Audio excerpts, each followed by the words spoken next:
Hi. Hi, how are you? Good. How are you? For people who might not be familiar with your book, would you give like a little spiel about it? Maybe show the cover if you have it with you. Sure. This is my written in one, says my copy on it, and a million things. This is Fair Play. It's a book about really how to think about and communicate about domestic life. And it's not man shaming, even though there is some female anger in the beginning of the book. But I think, what I'd like to say today is that what I realize is really helpful. A lot of people are reflecting on Zibby is the communication tools. So maybe we could talk a little bit about communication, right? Because everybody is sort of trying to communicate right now about the home. And so, the book has really like just 3 steps to effective communication. And I think they're important to remind us about really what, fair play is about. What does it mean? Why do I call it fair play, not equal play? Because this is about what feels fair to you. This applies to co-parenting as well. I've talked to a lot of co-parents who are having communication issues. And I think what the book is really saying to you is that you're already communicating about domestic life. I think so many people say to me, Zibby, on my 7-year journey to write this book, that they can't communicate about domestic life. It's too triggering. It's one of the most, they can talk about work, they can ask for a raise. They're used to difficult conversations, but not in the home. So, one woman said that to me, but then she told me that she dumps wet clothes on her husband's pillow when he forgets to put them in the dryer. Another woman said she hasn't communicated about domestic life, and then I find out she has an Instagram account called The Shit My Husband Doesn't Pick Up.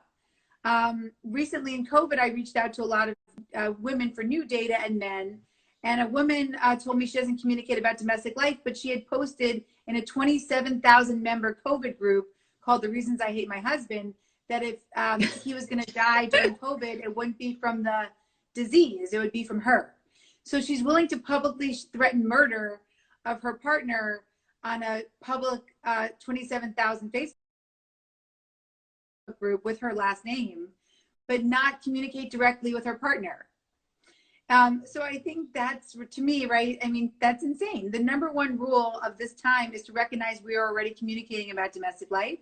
And so what this, Fair Play is asking is not for a communication start, but a communication shift to maybe a little bit more effective communication than dumping wet clothes on your partner's pillow. And maybe better than threatening their lives publicly. Or threatening their lives publicly, exactly. Yeah, probably not the best for their marriage. Yeah, and then the other 2 phases besides understanding you're already communicating is to really look at how we're communicating right now, because a lot of the book is explaining and teaching people about why feedback in the moment can be toxic, and how when emotion is high, cognition is low. So I think right now, especially if you have children, emotion is high literally all day. And so how do you find those pockets? How do you carve out that time? Seth and I do it at a nightly check-in. Literally, we set a timer for 10 minutes, just 10 minutes. And we say, before we watch our show or we grab our glass of wine or whatever, we're just going to connect for 10 minutes a night. Yes, we'll talk sometimes about what we have to do the next day. Sometimes we've written down things that we hate about each other that we want to talk about in the moment, or have to repair things we've said earlier in the day. But that carving out that boundary, that space to have a communication with your partner when emotion is low and cognition is high is really, like, I'd say, like, probably the thing about Fair Play that most people are reflecting on right now. That's very, very helpful. I feel like it's hard to sometimes pause and think about the way you're communicating when you're like in the moment. I know I certainly made a mistake. I don't know if Kyle, my husband, is still watching this, but it's like I try. It's just sometimes I'm like, just do this, and then I feel so rude. And anyway, and he's been great. He's been like picking up so much of it. Do a quiz with me. Let's talk about that, because I want to hear what. Since this is, because I know Kyle and I know him pretty well. I mean, I've gotten to meet him, and I love him, and I love you. It would be fun for you to. Oh, and he just gave us a little heart. Thanks, Kyle. I want to do a little communication quiz that's from the book, because I think it is helpful. And a lot of people have been using this quiz and playing the quiz and telling me that part of step 1 we talked about was knowing you're already communicating. But doing that self-awareness work is a little hard right now when you're just like living on the edge. But taking that step back to say, like, who am I? What do I bring to this dynamic? So I'm going to ask you, so I'm going to read a quiz from the book that has 7 of the top vulnerabilities that I found as a mediator over the past decade of working with highly complex families. And I want to know what you think Kyle would say about you. What do you think he would say is your number 1 vulnerability? Okay, I'm going to read them.